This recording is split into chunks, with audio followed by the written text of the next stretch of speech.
All right. So, why did I run away to the monastery? Well, that could take hours for me to really explain.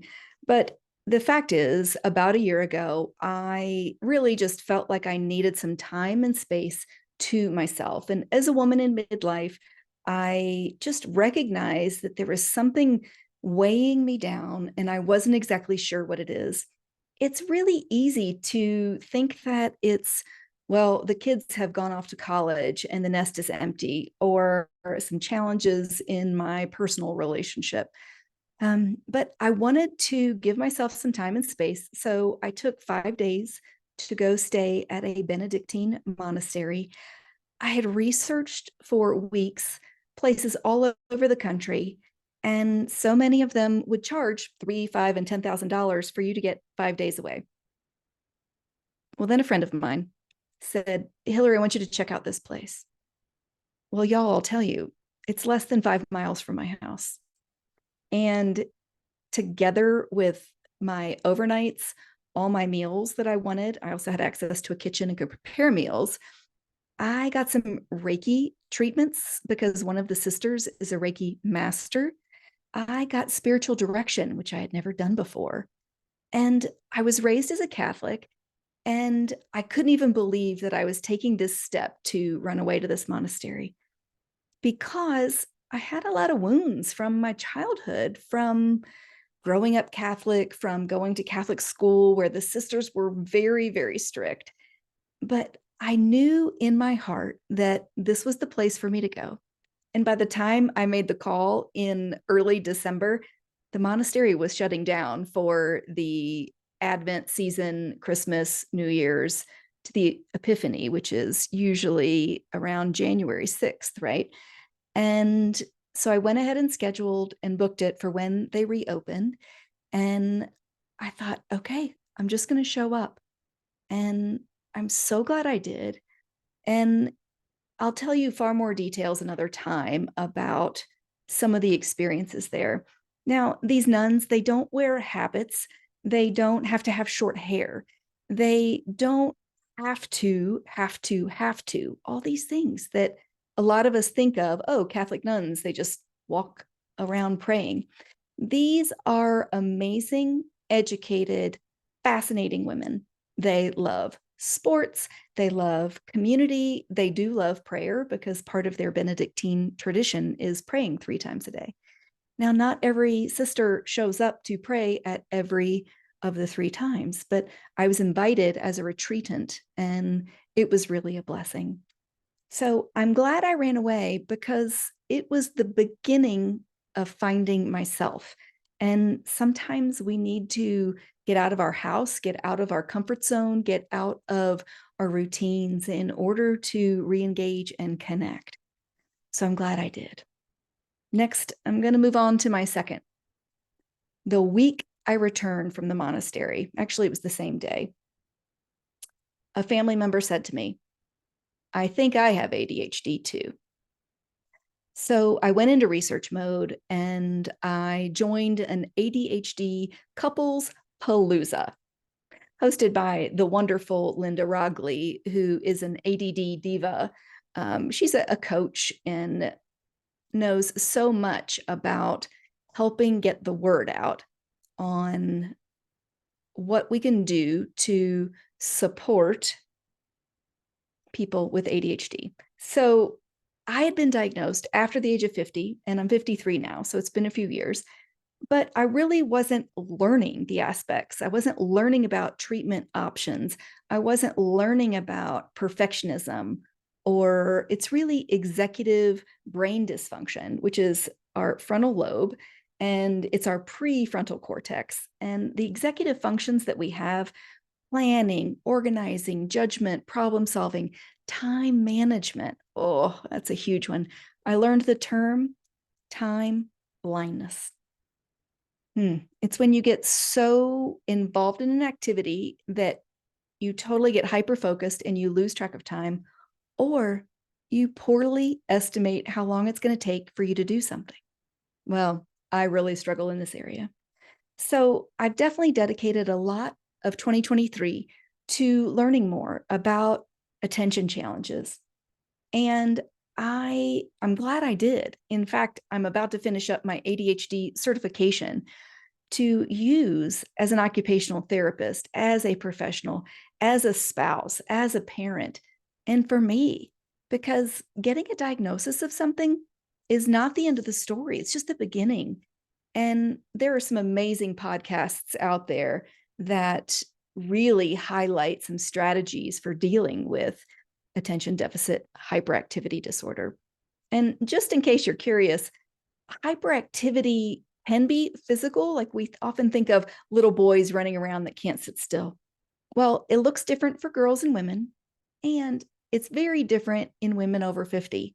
And it's the fastest growing kind of set of people that are getting diagnosed with ADHD, women over 45. Some of it has to do with our hormones. Some of it has to do with we didn't get diagnosed. And sometimes it's our busy brain, which is very different from the physical running around. But if you have so many tabs open, whether it's on your computer or in your brain, or all of these mental sticky notes, and you can't seem to get them in order or to quiet things down to focus and complete a task, you might want to do a little quick inventory and talk to a healthcare professional to get the diagnosis. So I'm really grateful that I ran away to the monastery to find myself, to find my voice. I am grateful that I'm learning more about my executive brain dysfunction, attention deficit issues. And the third thing is I'm really glad that I took a sabbatical. And that was a time that I thought I was going to spend about 3 weeks overseas, and I was going to go back to Europe, and I wanted to be supportive of my daughter who was doing a medical shadowing program. But let's be honest, I had a bucket list of some places I wanted to go, and she was accepted to a program in Croatia, and I had about 6 places in Croatia I had not yet been. So I started the planning process with the idea in January, after I ran away to the monastery, after I started learning more about ADHD. And by early February, I had a full itinerary planned, and it had gone up to 6 weeks. And pretty soon it expanded to 10 and a half weeks. I know, you can't imagine taking 10 and a half weeks off, but I wasn't on vacation the whole time. I'll tell you that. I was doing a lot of processing. I was allowing myself to feel feelings. I was fulfilling a dream of some places I wanted to go. I was able to take my daughter to visit our friends in Slovenia, which is one of the border countries of Croatia, so it wasn't too far. We were also able to go to Germany, where we lived for 8.5 years, and visit some friends. And it was a time of full circle moment to come back to visiting those places that we just loved and reconnecting, because that was a big, I get a little emotional thinking about it. That was a big time. That's where my kids went to most of their schooling in their lives, was in Germany. So we finished up the sabbatical in Norway, and I wanted to go visit a roommate of mine from school. And I said, I just was looking for some suggestions of what to do in Norway. And she said, well, Hillary, would your daughter want to house sit and pet sit? Because I'm a professor and I need to go back to the States to do something. And I said, oh, she's not available. But I raised my hand and said, I am. And that is how I spent over 5 weeks in Norway. And I learned so much about there's some good people in the world. It sounds like a crazy idea to go away for that long, but the doors just opened simply. And I'm so grateful that I took a step and walked through them. My fourth and final weird thing I'm grateful for was getting fired. So in July, I had been back from sabbatical for a few weeks, and a recruiter reached out to me online. And I don't answer recruiters or people that are just DMing me or sending me an email, but I answered this one. And we had a couple conversations, and I said, listen, I'll be honest, I'm not even looking for a job. I have just gotten back from a big set of time off. I am diving back into my work as an occupational therapist, as an entrepreneur for the Women's Midlife Network, figuring out what to do with our community. What do I want? And honestly, I just finished writing the rough draft of my first book that'll be coming out in 2024. And it happened pretty quickly. And by September 11th, I was at orientation. So from the idea to hiring process, it probably was really a 2-week process, but just the idea of reaching out and talking to the recruiter. But by the time I got hired, it was very, very fast. And in hindsight now, I had a friend who said, Hillary, do you know what love bombing is, like with narcissists who give you so much attention? They give you everything that they want, that you want, and you feel so special and so wanted. Well, she said, you were work bombed. You were work love bombed. And we don't know the details, but in less than 60 days, I was let go. And several people online on Instagram, I created that reel, and it's definitely a lot of people have viewed it. A lot of people have commented.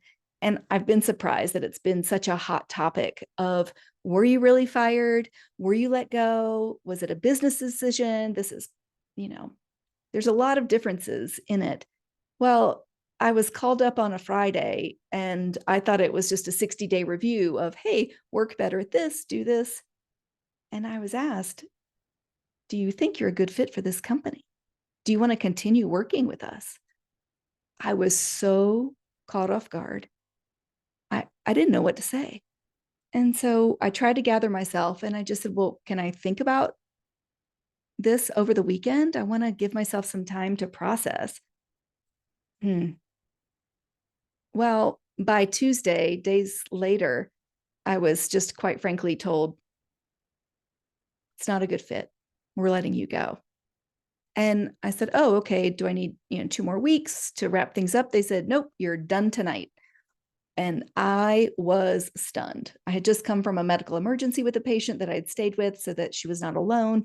I was on the phone with her doctor, seeing if we were going to send her to an urgent care or an ER because of some blood pressure issues. And I was stunned. But here's where I'm grateful.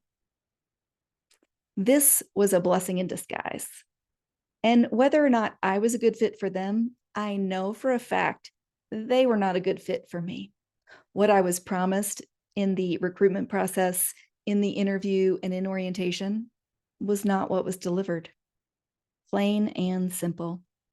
So what I had to do actually was look back and discover, what is it that made it feel so special to me? Was I feeling vulnerable? Was I wanting to see, could I get a full-time job at 53 when I hadn't worked full-time, getting paid as a therapist for over 20 years? And that kind of felt good. And they matched the salary for the pediatric work that I do. And I just wasn't listening to myself. So I'm really glad that I was able to accept it. And it was a blow. I mean, it definitely took me some days. My biggest question in the end to the people that fired me was, well, why didn't you just tell me on Friday and save me a weekend of thinking that I had a say in the matter? Or all the work that I did, working late Friday night and Saturday and Sunday, and then Monday, Tuesday. I give it my all. And that's just who I am. And realizing that some people are going to prioritize profit over people, and that's just not who I am. So I had to make some peace with that. And a month later, I can't believe that I was working full time for those weeks. And let me just say that in that 60 days, I also had 2 weeks where I had prearranged it before they hired me. I was going out to help my mother after surgery and attend my 35th high school reunion. And I simply said, I can start full time without a break late in October, or I can start September 11th, but I've got these 2 weeks that are already planned out. My mom was having a surgery, and it was such a gift to be able to be there and support her.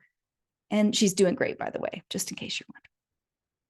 So these are kind of my 4 weird things that I did in 2023.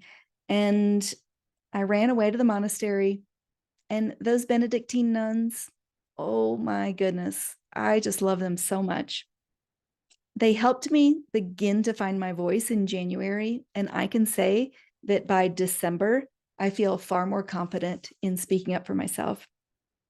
I'm glad I'm learning more about my attention deficit issues and how they affect me, my work, my family. I'm really grateful I took that sabbatical. Oh my goodness, I could almost do that every year, but that was a long time to be away. And again, I'm glad I got fired. What is your weird thing to be grateful for? I'm so glad you listened. I hope you'll reach out. Write me a note, write a review. I need it. Thanks so much.